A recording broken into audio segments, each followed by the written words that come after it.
twilight, these sisters discuss the paranormal and the unnerving. They are known as the ParaSisters.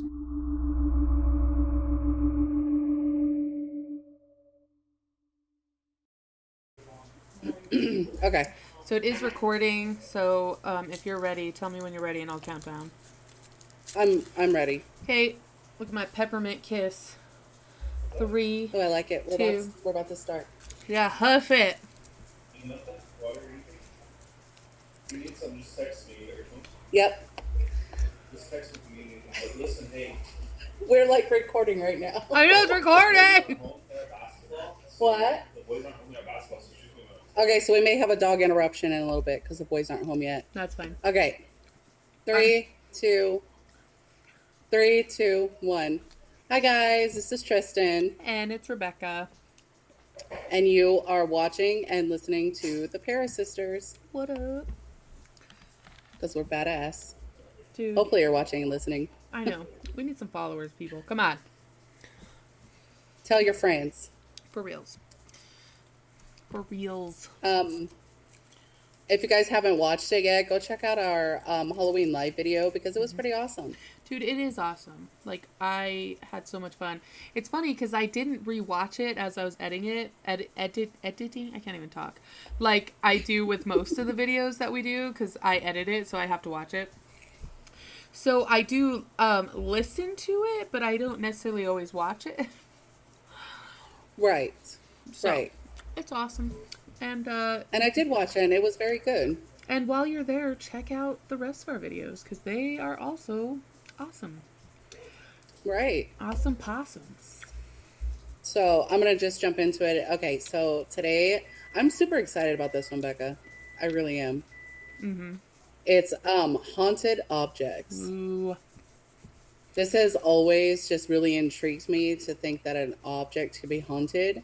Yes. There's so much stuff about it. I don't know if it's actually haunted. I don't know if an object can be actually haunted. Mm-hmm. I think of as haunting as like a place or like a plane, you know? Yes. No, don't necessarily think of an object as such, but there's some interesting ones. And actually, I kind of want to do maybe another episode about these because there's a whole bunch more. Dude, I only picked a few for today. So I have heard stories of haunted objects, and I'm very interested to see what objects you found that are haunted.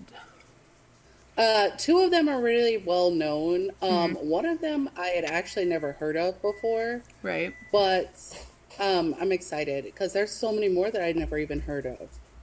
So, but I chose 2 that are pretty well known, and we'll start with one of those. I'm intrigued. Yes, I am too. So we're going to start with Robert the Doll. So the story of Robert the Doll dates back to the early 1900s. That 13, you know what I mean. That 13, yeah, you know, that day.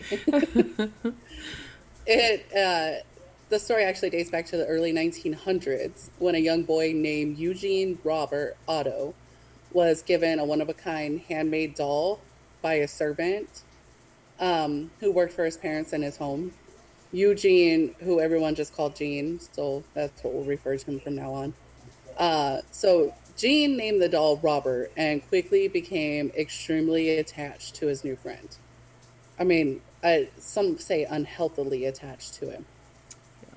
In other accounts that I've read of the same story. The home where Gene lived is now called the Artist House, and it's located at 530 Eaton Street. I don't know why I didn't put the city. That was silly. I didn't put the city. Is it in the U.S. or is it? It's in the United States, yeah. Oh, okay. All these objects are right now located in the United States. Gotcha. Okay. Some of them you can actually go see. And it was built between 1890 and 1898. This house is where Gene was given Robert the Doll. And his friendship with his doll lasted his entire lifetime. That's awkward.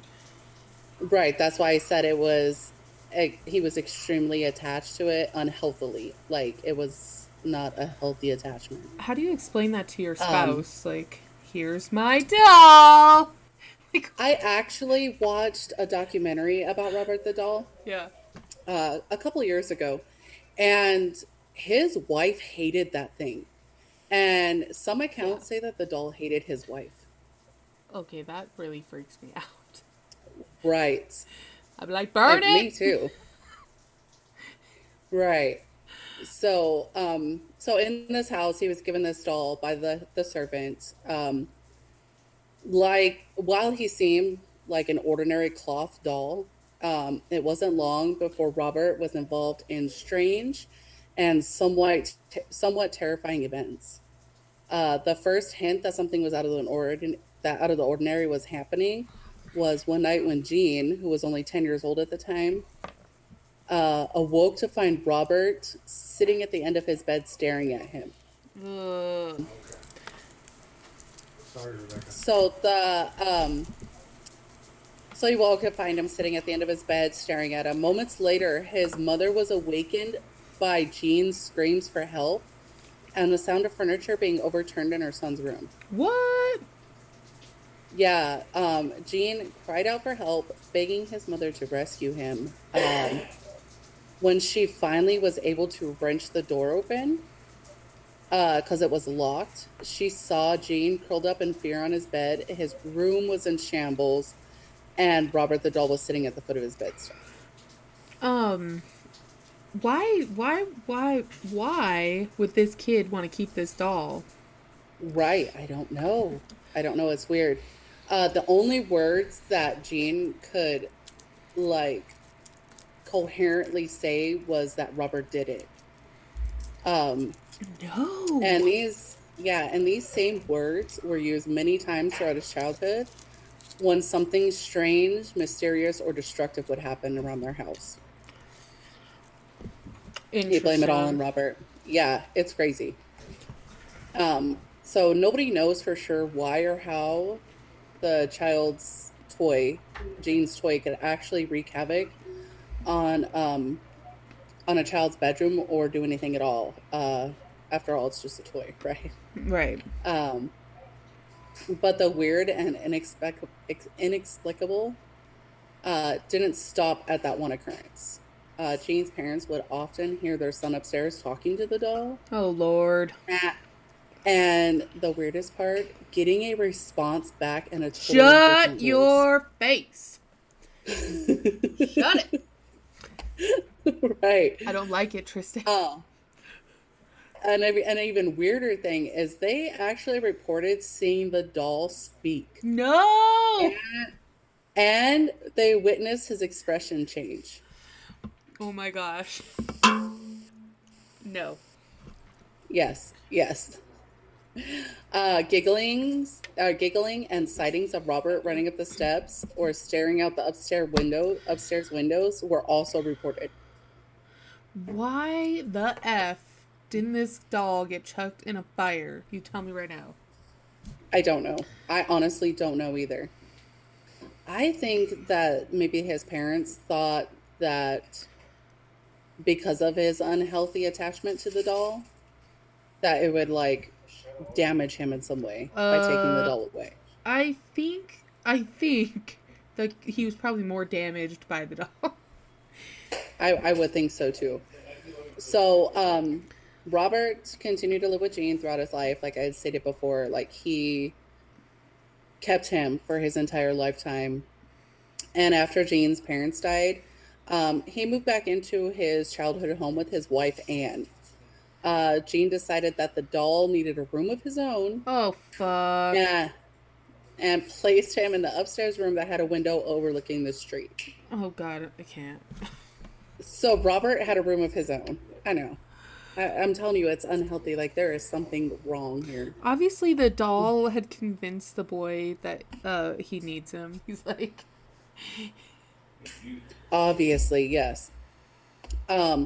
So Jean's wife, Anne, felt really uneasy with Robert in the house. And she really couldn't put her finger on why. but she wanted Jean to lock the doll in the attic where he could do no harm. Yeah, I don't think that's strong enough. It'd be like locked in a trunk, buried in the back of the yard, like Jumanji style, man. For real. Well, even Jumanji gets out. Yes, that's why I said fire. Yeah.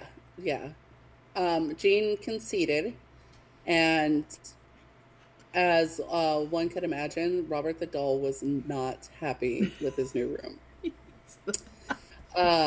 Soon, visitors to the house heard footsteps in the attic. They could hear people or someone pacing back and forth, and devilish giggling was the exact quote. Devilish giggling.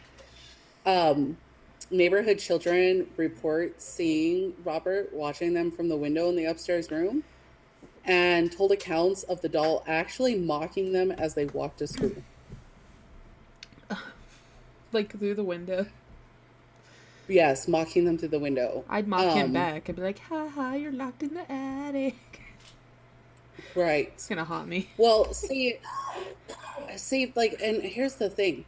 Like, I could understand one person's story. You know what I mean? Because then that could be faked. Yes. I get it's even 5 people who are really good friends or family members. You know what I mean? And Yes. they always have like mass hysteria or the power of suggestion. You know what I mean? Right. But to actually have multiple upon multiple people saying certain things, you know what I mean? It's just very weird to me. This Robert the Doll creeps me out. I will send you pictures this time. Yeah. And I'm sure that you have seen him before. I mean, It's actually- it doesn't sound familiar, but that doesn't mean I don't know it. Oh, when I send you the pictures, you're gonna be like, oh yeah. So when Gene heard this, he immediately went to investigate, knowing that he had locked Robert in the attic. Right. And there was no way that he could be sitting by the window in the upstairs bedroom. Oh, it's not the attic window, it's the bedroom window. No, it's the bedroom window. Yeah, he was mocking him from the bedroom window. And Gene, like, freaks out because he's like, I locked Robert in the attic, right? Yes. But to his complete shock, when he opened the door to the bedroom, there was Robert sitting in a rocking chair by the window. Yeah. He's like in the rock. He's like, "What up, man?" Yeah, sitting in a rocking chair by the window, freaking people the fuck out as they're walking by. Obviously, it's psycho. It's a psycho doll. Yes, he is. So Gene had locked Robert back up into the attic several times. Each time he locked him up, he would discover Robert back in the bedroom, sitting by the window. Oh my gosh! So for no reason. So he liked his bedroom that much. He's like, I hate this attic. I like this bedroom. Right. And the documentary, which there's no notes or nothing, like personal experiences where I got my information from, besides those ones that I've already said. But in the documentary, Jean's wife actually believes she got pushed down the stairs one time by Robert, where he actually tried to kill her. What, do you know the name of the documentary? I don't know, but let me try to look it up real quick, and I'll see if I can, well, you can I'll look see it if up. I can find it. You can look it up later, and I'll just add it to the show notes. Yeah. Okay. All right. So yeah, it's, Jean Otto died in 1974, and a new owner moved into the house on Eaton Street. Their 13-year-old daughter found Robert in the attic. And she was so happy. She it's hard for kids to move. I'm sorry, not 13, their 10-year-old daughter. Right. Sorry, not 13. She was 10. You move to a new house, moving's hard on kids, So she was super excited to find this doll in the attic. But her delight ended soon when she claimed that Robert was alive and the doll wanted to hurt her. Oh my gosh, I don't like that. I don't either. She often awoke in the middle of the night, screaming in fear and telling her parents that Robert had moved around the room. Oh my gosh. And of course, parents don't believe kids when they say that. They're like, what if? Well, actually, these parents did. It wasn't long after that they gave Robert away. Yes, thank you. Well, although they should have just burned that shit, like, for real. Right. I don't know. I think they may have, I don't, I, at that point, like, what? I would be afraid. You know what I mean?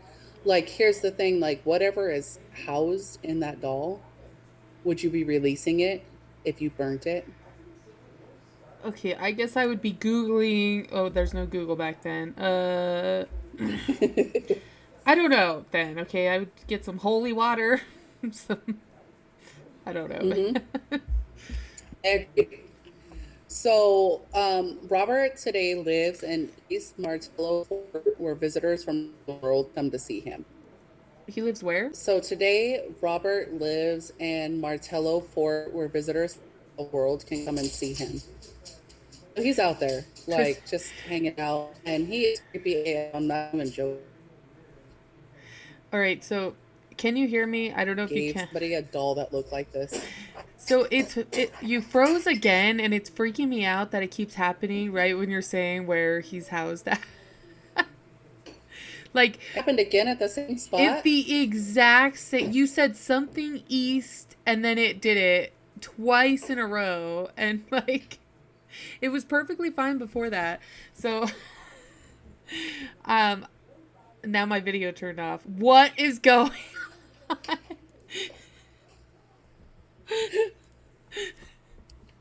Okay. Let's do it It's weird. Let's do it one more time. From where the dolls. Okay. Okay, I'm gonna say it really fast this time, and hopefully we have no technical difficulties. Okay. He's at East Martello Fort. It worked. Okay. Okay. Where people from all over the world can come and see him. Yeah. Many believe that the origin of Robert's evil lies in the one who originally gave it to Jean. Oh, the servant. Yeah, the servant who worked for Jean's parents.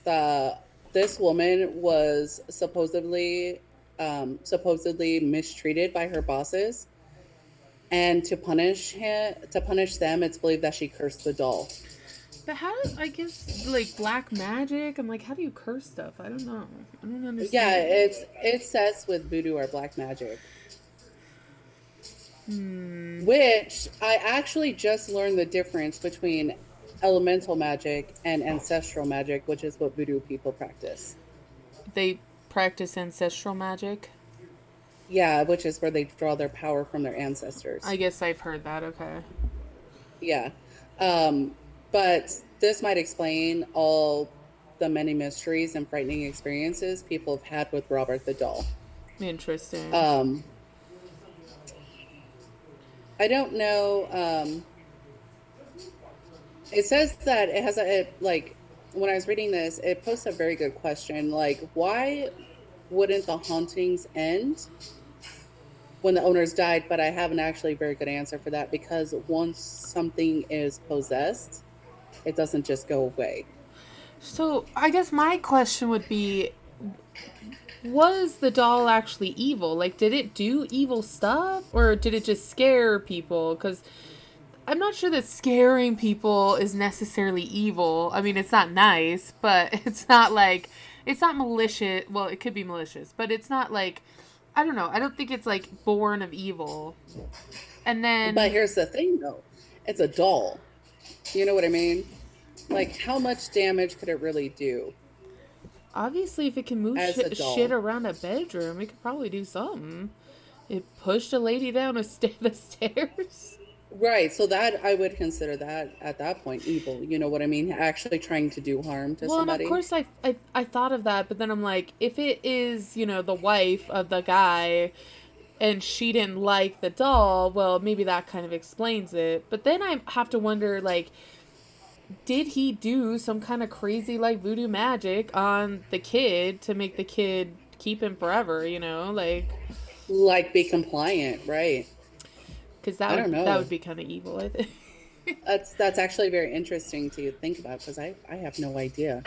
Um, so, but no one really knows for sure. You know what I mean? But he still continues to taunt and scare people who come to view him. Are we gonna go see him? Yeah. And um, especially it says people who go to the museum and attempt to take photos of him. What? Yeah. Many people have reported that their cameras become inoperable when they try to take a picture of him and only begin to work again after they leave the museum. All right, so I'm gonna go there and I'm gonna take a sneak picture. I'm gonna be like pretending like I'm doing something over here, and then I'll be like, picture, and see if it works. Say cheese. Yeah. So Robert is in a case of glass, so you can't touch him. Right. But staff members report that Robert's facial expressions change. They hear like demonic giggling. Oh, jeez. And have seen Robert put his hands on the glass. No. What? I think it's awfully convenient that there can't be video of this. Some video evidence. Right. Visitors are welcome to view Robert in his special case at the museum, and they are, of course, encouraged to try and get a photo of him. All right, I'm gonna. Where is this at? Fort what? East Martello Museum in Martello East Museum. Fort Martello. I don't know where that is. Or East Martello Fort. I know we can Google it. Yeah, because I did not write down the state. I'm gonna Google it, and I want to go see this punk ass, and I'm gonna be like, I'm gonna talk to him and be like nice to him, be like, hey Robert, what's up? Can I get a photo with you? And then, like, we'll do like a selfie with Robert. That's my plan. You know what? When you, I actually, in that same documentary, when they say that it's because I did hear that it's really hard to photograph him.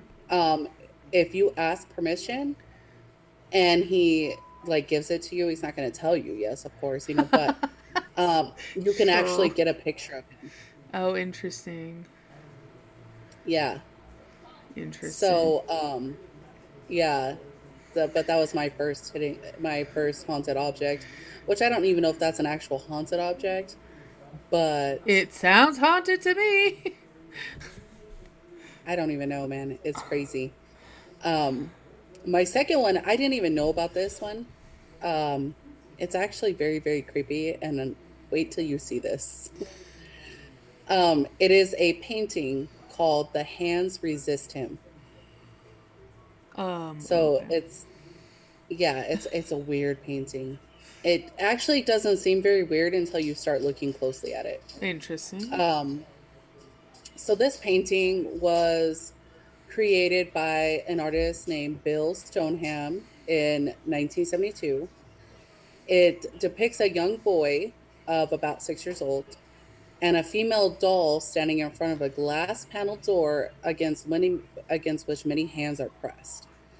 That's what I'm talking about. So you're looking at this painting and you see the boy and you see the girl doll standing next to him. And in the background, there's like hands against the window, like all over the place. Yeah, it's crazy. So according to Stoneham, the boy is based on a photograph of him at the same age. And the doorway is a representation of the dividing line between the waking world and the world of fantasy and impossibilities. All right. Yeah, it's right weird. And the doll is represented as a guide that will escort the boy through this. The hands represent alternative lives or possibilities. Interesting.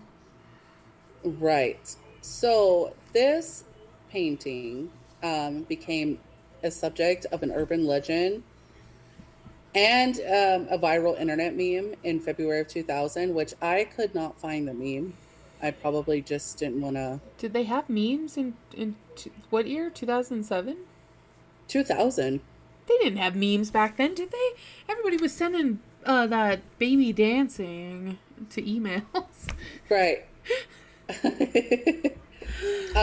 But the reason why it became the source of an urban legend is because it was posted for sale on eBay, along with a description implying that it was haunted. So the painting was first displayed at Feingarten Gallery in Beverly Hills, California during the early 1970s. Stoneham had a one-man show at the gallery, which included this piece. During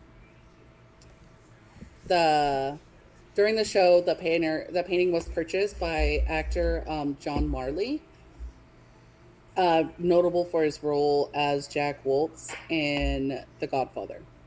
I've never seen The Godfather. I have not either. Oh, okay. I don't really like gangster movies. They're not my favorite. I'm not a fan. Although Casino is good, but that's pretty much all I've ever seen. Casino is good. I have to agree. Yeah. It's the only one I've ever seen. And The Sopranos, but that's not a movie. But anyway. I have never watched that either. What? I love The Sopranos. I haven't ever seen it. Yeah. Sometime after Marley's death, the painting was found on the site of an old brewery by an elderly Californian couple.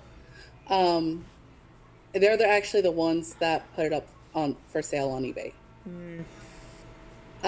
There is no mention on how this painting got from Marley's house or from his estate into this brewery. Yeah, that's weird, right?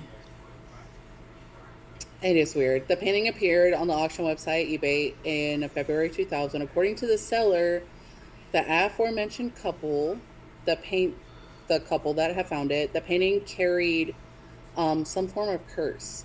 Their claims were that the characters in the painting moved during the night. Oh, no. Yeah.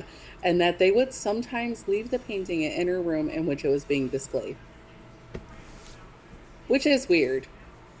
Also included with the listing were a series of photographs that were said to be evidence of an incident in which the female doll character threatened the male doll character with a gun that she was holding. Where'd she get a gun? They're alive, Rebecca. But she left the painting and got a gun? I guess so, causing him to attempt to leave the painting. They actually included a disclaimer with this listing, absolving themselves of any liability in the paint after the painting was purchased. So they're like, dudes, once you buy this painting, I have nothing to do with it. And I have nothing to do with what happens after that. This really freaks me out. And just on a really quick side note, have you ever seen Witches before? The Witches with Angelica Houston? Me and Jordan actually just watched that not too long ago. I love that. But do you remember the painting in there with the little girl? Yes. Yes. I don't know why that reminds me of this. We literally just watched that movie like 3 or 4 weeks ago. I love that movie. It was so good. They have a new one out. I'm really excited to see. I don't know. I like the original. I like Angelica Houston, so I'm like. I do too. I just spent the last couple days. Was it last night? I watched the Addams Family Values. Yes. I love that movie. Oh my gosh, I love Addams Family. Both of them. And I do too. And last week I watched the first one, the Addams Family. Yes. It was so good. Love it. So news of this listing quickly spread. You know what I mean? Of course it would, because you have a haunted painting for sale. The users who forwarded the link to their friends or wrote their own pages about it, spread by internet users, who forwarded the link to their friends or wrote their pages about it, it went viral. Right. Some people claimed that simply the viewing the photos of the painting made them feel ill or have unpleasant experiences. Interesting. And in 2000, this auction page was viewed over 30,000 times. What? That's Yeah, crazy. that's a lot. You know how long it took to connect to the damn internet in 2000? After the initial bid of $199, the painting eventually received 30 bids and sold for $1,025. That's it, huh? Yeah, That's not a lot. which from an unknown artist who I've never heard of. I guess that's pretty good. And no telling, it doesn't say what the original painting was sold for, Right. but you know what I mean. Yeah. Um, the buyer called the person who bought it. It works at Perception Gallery or owns Perception Gallery in Grand Rapids, Michigan. Um, they eventually contacted Bill Stoneham, the Right. original artist of the piece, and related the unusual story of its auction on eBay and their purchase of it. He reported being quite surprised by all the stories and strange interpretations of the images in the painting. According to the artist, the object presumed by the eBay sellers to be a gun is actually nothing more than a dry cell battery and a tangle of wires. That he painted in there? I guess so. What? I don't know, man. Okay, so I've seen the painting and I have no idea what he's talking about. Yeah. I think that he's saying that the photo was doctored, Oh, but I I see. I actually didn't even look up the photos because I was like, after they made people ill, I was like, nope, thanks, I'm good. Yeah. Um,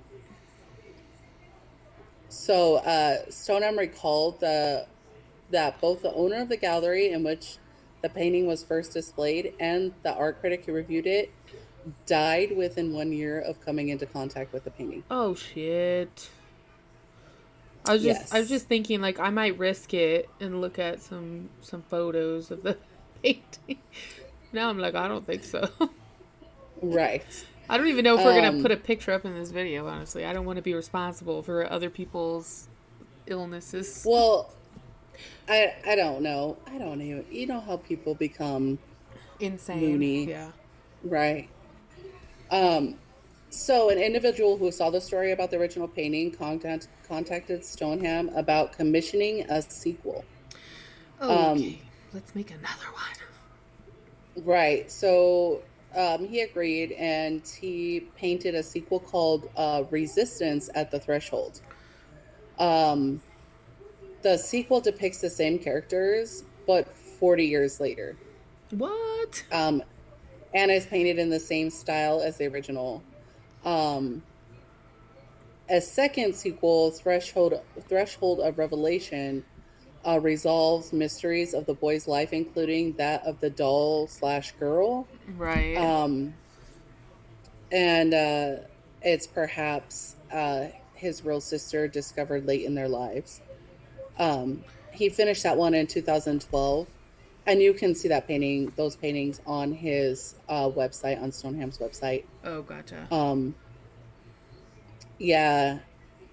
And then several years later, he commissioned a third commission was requested, this time of a prequel. And Stoneham created The Hands Invent Him, What? depicting the artist as a boy who is behind the original painting's door and who holds the paintbrush amongst the other visual elements. Um, so interesting enough that Zach Baggins um, bought all these on March 15th, 2007, and they are in his haunted museum in Las Vegas, Nevada. Oh, I'm sorry, not okay. So I'm sorry, I didn't read all the way. That Um, happens to me all the time. uh, I know. So he acquired the prequel painting. Oh, gotcha. The Yeah, and and you can see the other sequels on Stoneham's website. Gotcha. So I will say Yeah. that I am a fan of Zach Baggins, but I think that he is a lunatic. However, if he were to watch this, I want him to know that I am a fan. What up, Zach? I actually quite like most of their episodes, except for when they use a Ouija board, and then I shut it off. Yeah, they're like I said, they can. He specifically, I think, can be a little bit insane with his haunting uh quest, but I love I them, agree. and I like the original three. I'm sad when the one goes away, when he like gets married or whatever and has a kid, and but I still love the show, and Right. like I said, hopefully they watch this one day. That'd be crazy. It would be. It would be interesting. Yeah. So as I'm not a fan of some of the things that they do on the show, I am a fan of the show. I do like it. I Yes. actually quite like most of them. Their very first episode, I watched that episode like probably 8 times. Dude, I love the first like 3 seasons. I just think it's so good. Yes. So good. So this one is so interesting to me because they just made a movie about it, and I have not seen it yet. But it is a Dybbic Box. I've heard of this. Yes. So originally, it was just a box that a man bought. We'll get into all of that. He bought it to use to store wine. But this box is supposed to be haunted by a Dybbic, which is Hebrew for evil spirit. A Dybbic is a restless, usually malicious spirit believed to be able to haunt and even possess the living. Oh, Lord. Yeah. This specific Dybbic box gained notoriety when it was auctioned on eBay with the accompanying horror story written by Kevin Mannis, who is the original purchaser of this Dybbic box. And it also inspired another film in 2012, but the Dybbic Box just came out not too long ago. I haven't even watched it. I've never even heard of it. Right. Well, you'll is it called Dybbic Box or is it called just Dybbic? Okay, that sounds more familiar, I guess, but But in the movie, the theme is that the Dybbic comes out of a box. gotcha. Kevin Mannis actually coined the term the Dybbic Box for the information on the eBay listing. Oh, And so, sorry, I lost my place. Okay, so he used it to describe the wine cabinet and the item information for the eBay auction. right. And as the subject of his original story describing paranormal events, which he attributed to the box. So he put that story in his listing. Last time I got attacked by a cat, and today I got attacked by a dog. I'm telling you. There's a sassy next to you. There is a sassy. He's enticing the dog to attack me. Oh. Hi, Mads. So Mannis actually is a writer and a creative professional by trade. He owned a small antique and furniture refinishing business in Portland at the time that he acquired this Dybbic box. This story is crazy, Rebecca. It's crazy. I can't wait. So according to Mannis' story, he bought the box on a estate sale in 2001. It had belonged to a survivor of the Holocaust in Poland. Not Portland. There was no Holocaust in Portland. Those damn Portlanders. Oh, man. So it had belonged to a survivor of the Holocaust in Poland named, and I'm sorry if I butcher this because I probably will, because it is a Jewish, like a Hebrew name. Her name is Havilah, I believe. Who escaped to Spain and purchased it there before her immigration to the United States. Havilah's granddaughter told Manis that the box had been uh, bought in Spain after the Holocaust. Upon hearing that the box was a family heirloom, Manis offered to give the box back to the family. Um, but she's like, no, I'm good. You can have it. I insist that you take this thing, please. Please, for the love of God, keep it. She insisted that he take it, saying that the family did not want the box. She told Manis that the box had been kept in her grandmother's sewing room and was never opened because a Dybbic was said to live inside of it. So Okay. nobody in the family ever opened this box. Again, I have to go to, like, why didn't they throw this thing in the trash or the fire? Just get rid. Like, why do you have to pass it on to other people? Like, Here's my box with the evil spirit. Good luck. here you go. Happy inheritance. Exactly. Like, throw that shit in the trash can. Please don't give it to me, Right. okay? So Manis gets this box, and when you get a box, what do you do with it? You open You it. open it. I would have Yeah. to. Literally, if someone even said there's an evil spirit in here, I'd be like, He can... yeah. And this box is actually very cool. I've seen pictures of it. It's big. It's a Yeah, big I can box, and it imagine it's has big. doors that open. Yeah, like that. Sweet. So upon opening this box, because that's what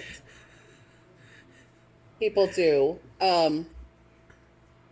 he found that it contained two 1920s pennies, That's cool. a lock of blonde hair bound with a cord, Oh, Lord, I don't like that. and a lock of black brownish hair bound with a cord, a small statue engraved with the Hebrew word shalom, Shalom. a small golden wine goblet, one dried rosebud, and a single candle holder with 4 octopus-shaped legs. What? This is like Right, the, just like totally random shit in here. it's like the weirdest contents of anything. There's like Right. pennies, That's what I'm hair, saying. candle holder, goblet. Right. I don't know. They have to be of some kind of significance. You know what I mean? Well, hair is very personal, so It is extremely personal. I mean, Honestly, from anything that I've read about witchcraft, they all sound like binding agents. yeah, the money, The money, the hair, the wine goblet, the hair, the dried roses, a candle holder meant for holding candles. It sounds Candle like a holder. binding agent to me, Yes, which is weird. is weird. Numerous owners of the box have reported that strange phenomena accompany it. Manis wrote that he experienced a series of horrific nightmares, and hold on one second. He had experienced a series of horrific nightmares shared with other people while they were in the possession of the box, or when they stayed at his home. So they all had the same nightmare. Yes. That freaks me out. Yeah. That freaks me out. So, what do you do with a haunted box? Burn it. You give it to your mother for her birthday Happy on October birthday. 31st. Yes. So he gives his mother this because it's a haunted box, giving him horrific nightmares. It's like, Mama, maybe he hated his mom. Maybe he despised her. He's like, here you go, you old crone. On her birthday, well, she suffers a stroke the same day. Shut the front door. Yes. Yeah. Every owner of this box has reported, every single owner of this box has reported that it smells of either cat urine Oh. or jasmine flowers. Every single owner. Yeah. It either smells really bad or really good. And every owner has nightmares involving an old hag accompanying the box. What? Yes. Oh, Every single owner. I'm gonna. I don't even know what kind of like people this name hails from. Um, I think it's Iosif Nitsky. Um, he is a student at Tremaine State University in Kirksville, Missouri.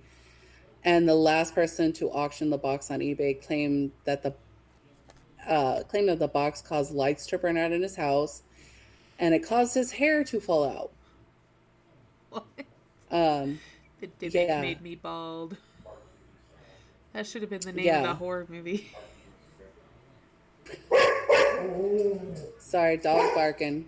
The rest of the baby sassies are home. Um, so Jason Haxton, director of the Museum of Osteopathic Medicine in Kirksville, Missouri, had been following Nitsky's blogs regarding the box, and when he was ready to get rid of the box, Nitsky sold it to Haxton.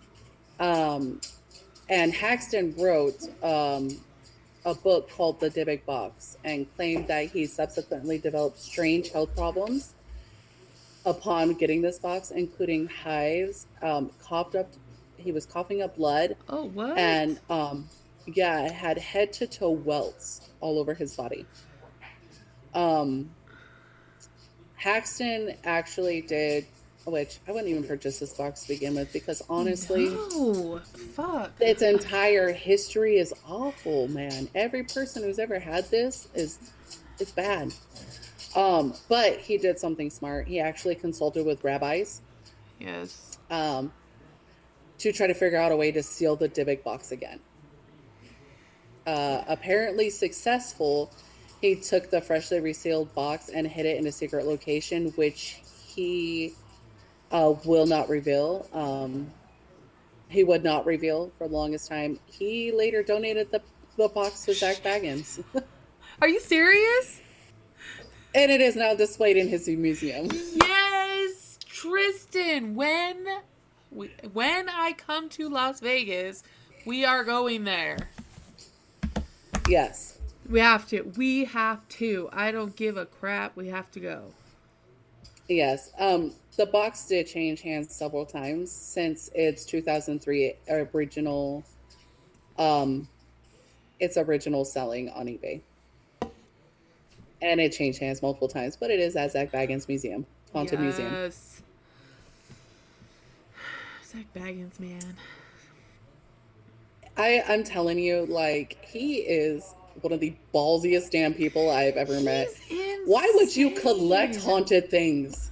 And then have them all in the same, like, place together? Like, it's creating, like, a crazy vortex, I bet. It's like...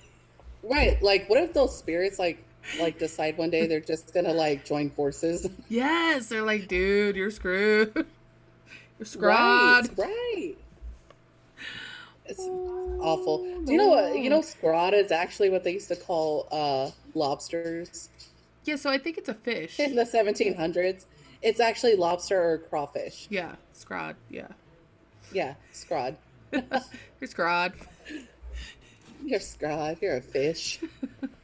So I have one more for you tonight. This one is extremely popular. I just like the story of it. There are some parts of the story where to me, this is almost just a story because two very controversial people who are involved with this item, I have since, like, recently in the last, like, 5 years been very much discredited. So I just included this because it is a story and they have made movies out of it. And some parts of it are actually real. Interesting. Yeah, a lot of it is very made up stuff. And once I tell you who is involved with it, you're going to understand what I'm talking about. I So. think I already have a suspicion, so. Right. Our last object for the night is Annabelle the doll. Yes. And it's very widely known. The doll for the movie looks nothing like the original doll. Yeah. So, So um, I've never seen the movie. Um, it's The Conjuring, right? That's what it is.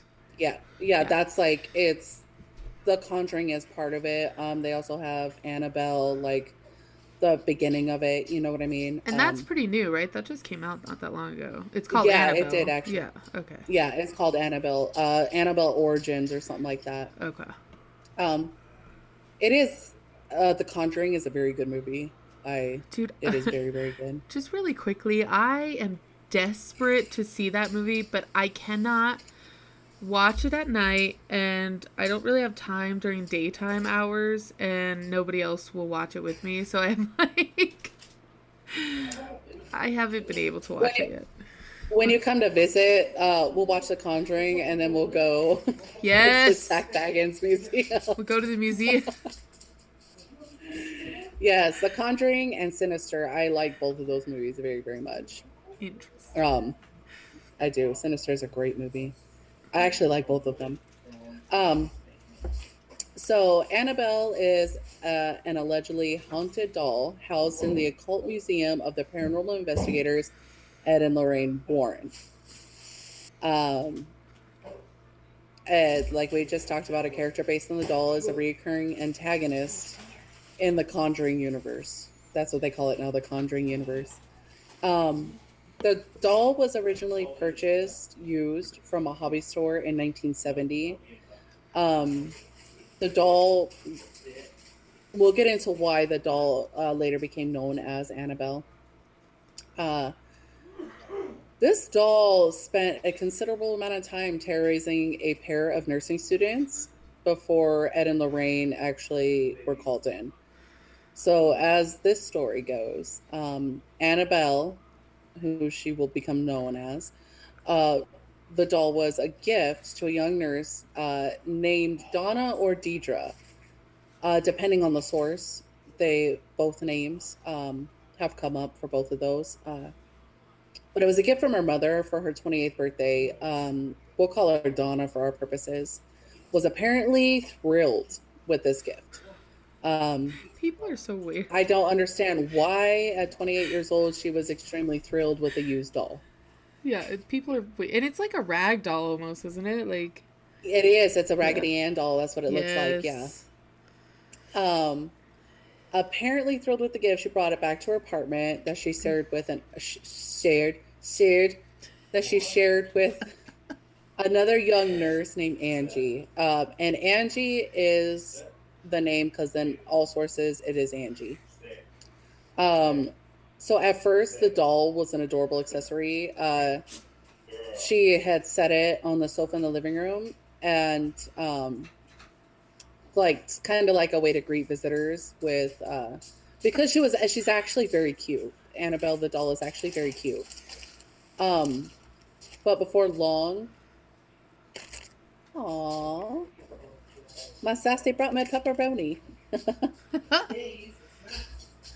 um, but before long, the two women began to notice that Annabelle seemed to move about the room on her own accord. Yeah, I know. I don't like things that move like that. I barely like dolls, like for real. Right, me too. Like, give me a ghost any day. Yes. Yeah. You give me a doll that moves, I'm probably gonna chop it up with a hatchet and throw it in a fire. Without a doubt. Like, yeah. Right. And then I would bury the ashes in the Marina Trench And then sprinkle holy water. or Mariana Trench, whatever it is. Yeah. Yeah, and then it's like, right. Yeah, holy water be involved, and Right. So apparently Donna would sit her on the living room sofa before leaving from work, only to come home in the afternoon and find her in the bedroom with the door shut. like it would shut the door and everything. Yeah. Oh, Yeah. goodness gracious. Donna and Angie then started finding little notes left throughout the apartment reading "Help me." Shut up. Yeah. So like, before I go any further, this part of the story is actually a little more believable because it's multiple sources. This story is multiple, has come from multiple sources, people that they knew, friends of theirs, people that they had talked to. So this is more um, a confirmed story than the rest of it. Gotcha. So they would start finding these notes that said, "Help me." According to the women, the notes were written on parchment paper, which they did not even keep at the house. Yeah, What? Where'd she get the yeah, paper? I don't know. Furthermore, Angie's boyfriend, only known as Lou in any source, was at the apartment one afternoon while Donna was out and heard rustling in her room as this woman had broken in. Upon inspection, he found no signs of forced entry, but found Annabelle, the Annabelle doll, laying face down on the ground. Um, Another version of the story, which I actually have written down, is that he was actually attacked upon waking up from a nap by Annabelle. She like jumps on him like, ah! Well, I don't think it was like I think it was more of a supernatural attack. Because suddenly, upon finding her, suddenly he feels a searing pain in his chest and looks down to find bloody claw marks running across it. And then 2 days later, they vanished without a trace. What? Yes. So this is where, because at this point, Annabelle is not called Annabelle. I could not find in any source what her actual name was before Right. this. Um, but following Lou's traumatic experience, the women invite a medium over to help them solve their seemingly paranormal problem, right?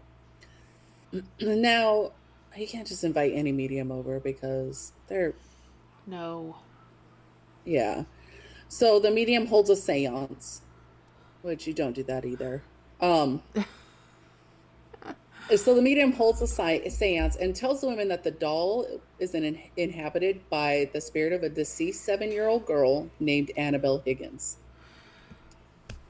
What?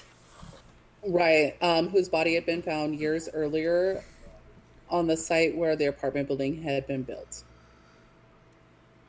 Okay, so this medium's claiming that this girl Annabelle dies or whatever.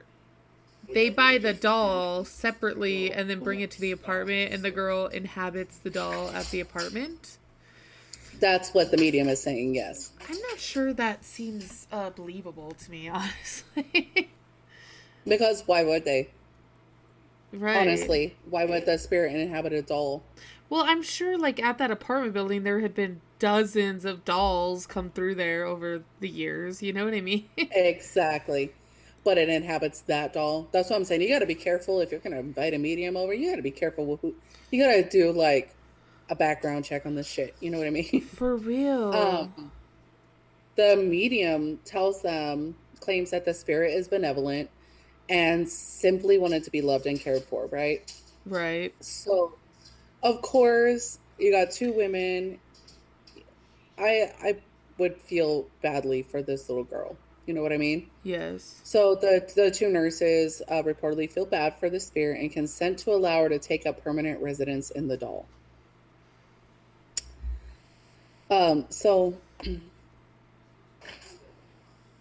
although initially the spirit within the doll claimed to be that of a young girl, Annabelle Higgins, who had been found dead, eventually it became clear that this was not the case. So, Tell him to take his brackets back to Sasquatchville. Sassy. Becca says, take your brackets back to Sasquatchville. So he's being all sassy through the house now. Since our first supposedly haunting in 1970, this allegedly evil doll has been blamed for a demonic possession, a slew of violent attacks, and at least 2 near-death experiences. What? Um, yeah. Eventually, in an attempt to rid their home of the doll's spirit, Donna and Angie called on a priest known as Father Hagen. Hagen contacted a superior, Father Cook, who alerted Ed and Lorraine Warren. Oh, okay. That's how that story goes. Yeah. I am not like I used to really like works done by Ed and Lorraine Warren, but recently, like I said, a lot of their things have been discredited. Right. Actually, an extreme amount of their things have been discredited, which makes me very sad. And it sets the paranormal world back, the paranormal science world back. Well, most definitely. Like, what are they lying about everything? Most likely at this point, right? So it's like Most likely at this point. So as far as Ed and Lorraine Warren were concerned, the two young ladies' troubles truly started when they began believing that that the doll deserved their sympathy. So that was their problem. Yeah. The Warrens actually believed that there was a demonic fur. I'm going to rewind my tongue here. okay. The Warrens believed that there was actually a demonic force in search of a human host within Annabelle and not a benevolent soul. That seems more likely, honestly. Right. See, but the first part of it is believable because it comes from multiple sources. This second part only comes from the Warrens. Right. And actually, it's a good story. Right. There was no Father Hagen and there was no Father Cook. Oh. Neither one of those people existed. Of course. Right. The Warrens' account of the case states spirits do not possess inanimate objects,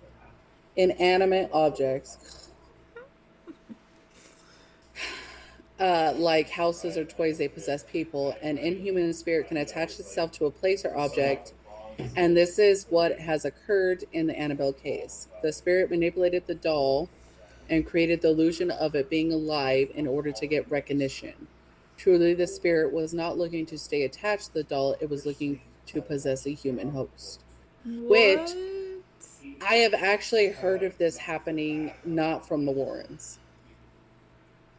Yeah.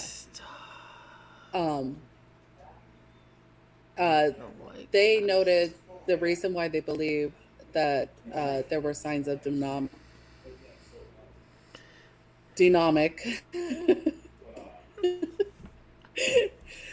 signs of possession, including teleportation, the doll moving on its own, materialization of the parchment paper notes, and a mark on Lou's clawed chest, which I have actually watched many documentaries and read a lot about. If it's 3 marks, yes, that means that it's demonic or inhuman. Yeah, I've seen and heard lots of stuff of people being scratched, and it's always the 3. Right, because it's inhuman. That marks it as inhuman. So the Warrens, pronouncing it as demonically possessed, took the doll. And this doll is actually located to this day in the glass box at the Warrens Occult Museum in Monroe, Connecticut. So I have seen pictures of Annabelle in the box. Yes. And this box, so you've seen the box. It has the Lord's Prayer on it. Yeah. It tells you not to touch the box. Yes. It is, I mean, I don't know. Maybe at the point they really believed that this doll was possessed. You know what I mean? Why would they take the doll? I don't even know. Like, I don't know. It's weird that I believe the Robert doll more than I believe this doll. Right. Well, see, because the Robert doll didn't have the Warrens involved in it, which is sad because a lot of their work is actually very good. I mean, we have the Amityville horror, which they had talked about. You know, they were involved in that. Of course, Annabelle, the whole series with the Annabelle, the Conjuring universe that they call it now. Haunting in Connecticut. which are all very good things, like for good stories, if it was real paranormal work happening. Yeah. You know what I mean? Yes. Anyway, the Warrens subsequently ordered an exorcism of the apartment to be performed by Father Cook, who does not exist. Fake. Following Annabelle's removal from Donna and Angie's apartment, the Warrens documented several other paranormal experiences involving the doll. The first of these experiences happening just minutes after they took possession of her. This is where it gets like just the Warrens' accounts. Of course, right. Yeah, they say that they buckled Annabelle into the backseat of their car, which I don't even know why I would throw her ass in the trunk. Yeah, I'd be like, get in the truck. So that to me is why would you even buckle a doll into a car? Right, even if you put it in the back it's seat. It's not a child. Right, even if you put it in the back seat, why would it need a seatbelt? Like, I don't know. But they had like car issues on the way to their home. Okay. I mean, and supposedly it stopped when Ed pulled holy water from his bag and doused the doll with it. They say once they got home, they placed the doll in Ed's study, and this is just two people's accounts who have been proven to be fakes. So liars. It's just a good story. You know what I mean? But they reported that the doll levitated and moved about the house. Oh, and they saw. See, why didn't they get video of this or something? Like, they didn't have video cameras. They did, but they did not video this. But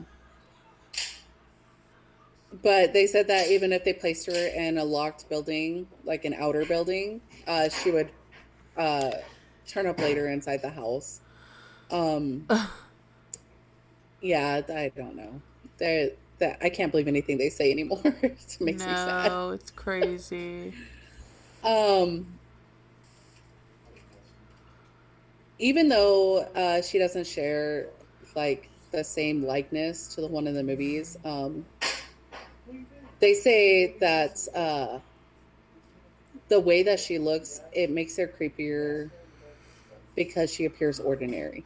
Right. You know what I mean? So like sweet. It looks like a child's plaything. Right. It's very cute. Yeah. I mean, because her Stitch features, including a half smile and bright orange triangular nose, it evokes memories of childhood toys, in simpler times. Like, right. It's very cute, the two near-death experiences are unsubstantiated, and they were reported by Etta and Lorraine Warren. Of course. One of them is, according to the couple, the doll responsible for two near-death experiences, one fatal accident, and a string of paranormal activities that lasted some 30 years. Interesting. Right. The death has not been substantiated because nobody can find evidence of this particular incident happening in the place where it's said to happen, as well as the two near-death experiences. But I just wanted to include Annabelle because it's another cursed object, but it's a doll too. You know what I mean? It's probably one of the most well-known cursed or haunted or whatever you want to call it objects. Right, I agree. But if Ed and Lorraine Warren had not been involved in this, I think that it'd have been more believable because most of the accounts, besides the two nurses, are from their own accounts. Right. So makes me sad because I kind of want to believe it. I'm not saying I don't believe it. I don't know. It seems, I don't know. I guess an object can become like haunted or cursed or have something attached to it at like any point ever. Like, I don't know. I don't either. But why inhabit something, You know what I mean? Like the Dybbic Box. I can see if something was bound in there. You know what I mean? Yes. It reminds me of something, but I can't exactly like remember what it is. So it's gonna bother me for a while. Right. So Robert really creeped me the fuck out, and For real. like, Yes. it's like the creepiest thing I've Because- heard. Hell no. Hell no. That'd be like, don't even bring that over here. I wonder if Chucky, you know, the Child's Play movies, Yeah, I wonder if that was based off Robert. that's interesting. Loosely, you know what I mean? Because it has a different story plot. Yeah, But interesting. he was a gift given to a little boy who then came alive and wreaked havoc. You know what I mean? Did a bunch of crazy ass shit. Right. Break the F out of people. Yes. So yeah, if you're saying that you're gonna do more, I'm wondering if you have heard of the Black Delilah. So No. I was listening I have not. to another podcast, and Cheater. I'm not gonna say what podcast it is, but this woman, I don't know, she made me insane, and I didn't necessarily like, I don't know, she was just talking all kinds of crazy nonsense, but, and I can't remember where it's at. It's like a really famous, I want to say it's like the OK Corral or something like that. Like it's like an old west like town, and the Black Delilah is apparently a hearse that is haunted. So I don't know anything about it. I literally was listening to the podcast at work, and I wrote down Black Delilah because I was like interested in it. And so I don't know if maybe you want to do some research on that. And I will. Actually, let me find a pen on my mess of a desk here. And I'm going to write this down because I have a website that I've saved to my history that has paranormal objects. So Black Delilah. Dylan, come on, man.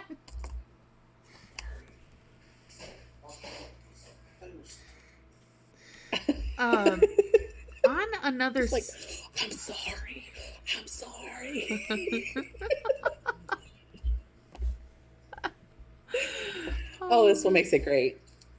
Listen, on another side note, what the hell is that behind you on the chair? Is that a chair back there?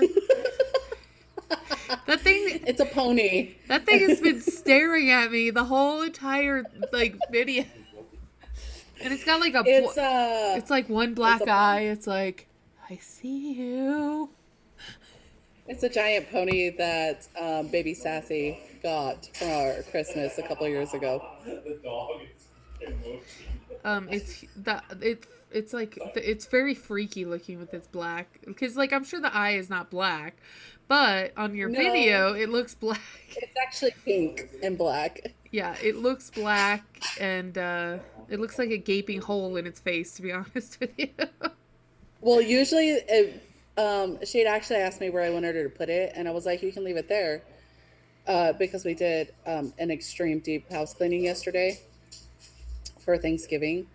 And usually its head is tucked down so that it's not in my camera shot, creeping people out. Yeah, it's gonna add an extra creep factor to this, I think. But it's huge because that's a huge chair. It's a lounge chair. And that's a huge chair back there. And that thing is like massive. So I can tell that it's huge because the few times that Sassy has walked by, I didn't notice that it is in the background of the walkway. I thought it was like closer to you in the foreground. And Oh, so, no. so it looks like I could tell it was a plush toy of some sort, but I couldn't tell what it was or how big it is until he just walked just that last time when we were talking about it. And I was like, oh, that's way back there. The thing is ginormous, obviously. It is. It's very, very big. Actually, she lays on it in her bed. And it looks creepy AF. FY. I know. It's a Pegasus. Okay. Well, that makes me feel better It's a flying pony. that you don't have a crazy haunted object in your house. So, like, when I was doing these, I was like, I am never buying shit from an antique store ever. But I love antiques, and I do too. I think they're wonderful and beautiful. but I have also heard it, and it's funny because have you heard or seen the Long Island Medium? Have you ever watched that show?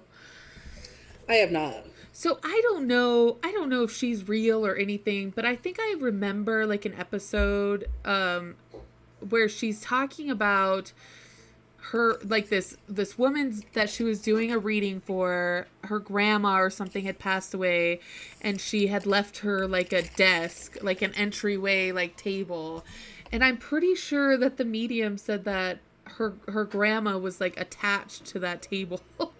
And so like weird things would happen, like the drawers would open or be open, like just weird things would happen. And so I don't know. I guess if it's benevolent, I'm fine with it, but I don't know. I don't know. It's just weird. I don't know why. I don't know. I don't know either. I just can't, as a spirit, see myself attaching myself to anything. No. I'd be like, if I weren't in at my just ultimate reward, I guess I would be like zooming around the earth and the universe, like just checking shit out. I'd be like, what's over here? What's going on over there?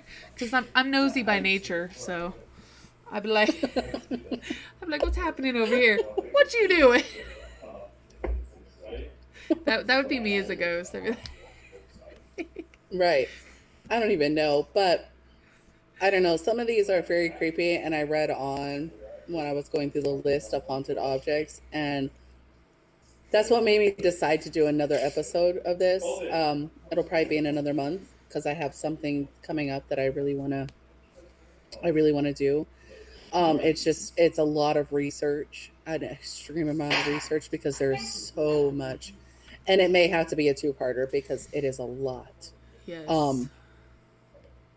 But I was like, I'm not buying anything, and there's so many good ones, and I'm like, I'm not buying anything that's old anymore. Even though I love it. You're gonna like even take it to the next step. I'm not even going to a thrift store. That's it. That's it. I'm done. I'm not buying anybody's thrifty shit no more. Brand new only, please. Although now I wonder, do you run the risk of even buying something brand new, like the doll? Right?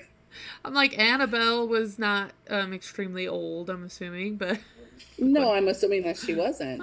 But- I don't know. it wasn't brand new either, so I don't know. Anyway, so yeah, I think if any of our listeners or viewers have a haunted item, tell me about it. Let us know.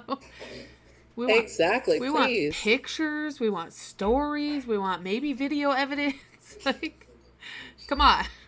Definitely video evidence if you have it. Yes. Dude, I You can email us at OccultusSoroibus@gmail.com. yeah, and that's We gonna will be take a look.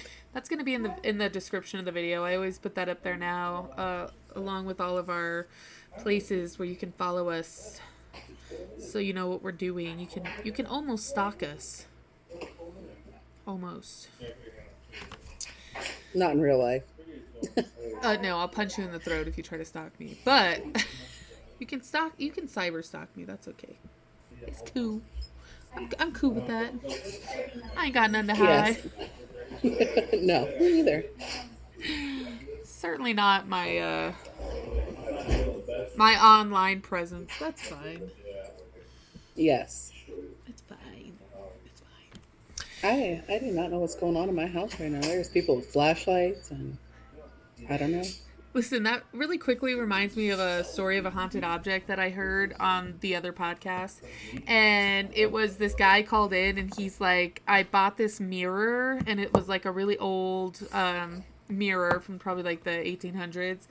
And he's like, I put it in like a room upstairs, and he's like, I'd be home alone, and I would hear sounds of like a bar or like a tap room, like people like laughing and music playing and drinks like the sound of like glass tinking together, and he would like go in the room and it would be like nothing, but he could tell that it was like in the room, and he would be like even like progress to where he would hear like footsteps and like things like upstairs, like that. So I don't know. I'd risk the 7 years bad luck. People, yeah. Well, if you bury a mirror after you break it, it's supposed to negate the bad luck. So. Oh, see, I didn't know because I'm not that superstitious as far as those kind of superstitions go. You know what I mean? I'm not terribly superstitious either. I just happen to know the antidote to the mirror superstition. To a broken mirror. Yes, exactly. You bury that bitch. Right. I don't know. I don't know. That kind of gives me a what is it called? The Shining vibe. Yeah. Because the first time that he sees the party is actually in the mirror. Yes. And then he turns around and the party's there. It gives me, I'm not discounting The Gentleman's Tale at all because I don't know what's going on in his house. Yeah. But you're like, dude, you got The Shining in your house. It gives me a Shining vibe. You know what I mean? I don't know. All right. I've enjoyed it. We had a lot of technical difficulties. I'm sure you noticed I am on a different camera because my other camera kept going out. Tristan had some audio issues. I'm going to leave some of that in so that people can see that, like, it was fine. It's very weird. So it was completely fine before, and then it happened, and then as soon as we got past that, it was fine again. So I don't know what the F happened in that instance, but I don't either. I'm going to choose not to think about it. So, but when I'm editing the video, I'm going to take some out because it was actually a really long time, and we're going to fix it, and everybody's going to see what happened, but not the whole length of it, I don't think. So that's my goal. Okay.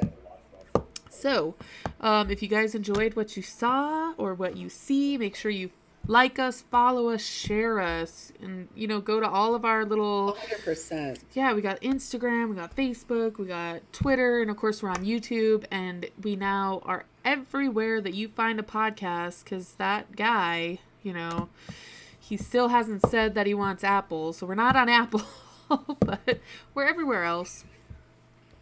Come on, we're waiting. Yeah. We're waiting. We'll put in the work. You just requested. We're going to put in the work, and we'll be on iTunes. Yeah, I feel like then I will know that we actually have fans. If they're like, we need this on Apple, then I'll be like, okay, we are getting more popular.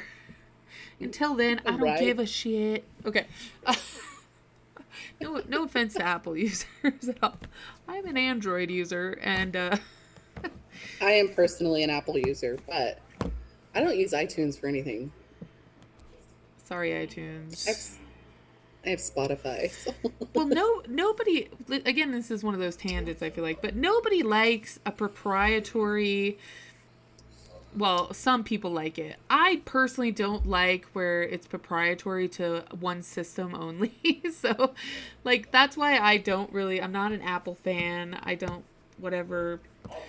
I agree with you on that. I just, there are some features of the Apple that I like much better than Android. Their cameras are way better. Of course. Way better. And that's the reason why I actually got the phone to begin with, is because of the camera. So I could take pictures of my beautiful masks that I make. That's a good point. And put them on my store. Yeah. That's a good point. And if you are a serious photographer, then you have an actual camera. Dude, I just saw a strange light in the sky. Ooh. It was like a yellow and almost like a light bulb on like a porch or something, but it was like on and then it faded away really slowly. How cool. I guess. Okay, I guess we're gonna end this because okay, I have to go to bed still. It's nighttime. That's cool. It's nighttime. It is nighttime. Well, I'm mostly saying that I'm gonna erase this from my brain. I'm gonna do a brain scrub so I'm not lying awake thinking that Robert the Doll is sitting on the end of my bed.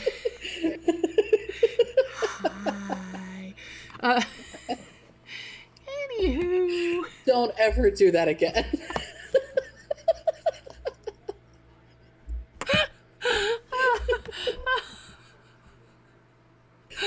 Oh, flip. Okay. I'd rather see Robert the Doll than to see you at the end of my bed doing that. Hi, Tristan. Okay. Oh, fuck. Okay. All right.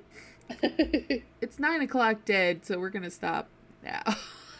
So make sure you like us, share us, do all that other stuff I can't remember. Subscribe, yes. Notification bell, hit that notification bell, and follow us on our Facebook, Instagram, Twitter, and Gmail, which are always in the links of these videos. Always. Tristan usually repeats them, but I'm not going to let her this time, so.